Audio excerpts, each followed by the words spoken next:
Welcome to my channel. ఈరోజు మనము బ్రహ్మంగారి మాలాధారణ దీక్షా విధానం గురించి తెలుసుకుందాం. శ్రీ వీరబ్రహ్మంగారు మాలాధారణ దీక్షను 40 రోజులు, 32 రోజులు, 20 రోజులు, 10 రోజులుగా వారి వారి అనుకూలతను బట్టి స్వీకరించవచ్చును.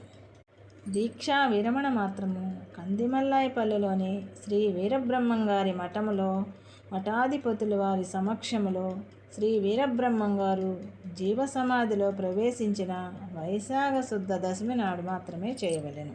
40 దినములు దీక్ష పాటించేవారు చైత్రశుద్ధ పాడ్యమి నాడు, 32 రోజులు దీక్ష పాటించేవారు చైత్రశుద్ధ అష్టమి నాడు, 20 రోజులు దీక్ష పాటించేవారు చైత్ర బహుళ షష్ఠి నాడు, 10 రోజులు దీక్ష పాటించేవారు వైశాఖ శుద్ధ పాడ్యమి నాడు మాలాధారణ చేసించో దీక్ష విరమణ మాత్రం ఆరాధన నాడు చేయవచ్చును.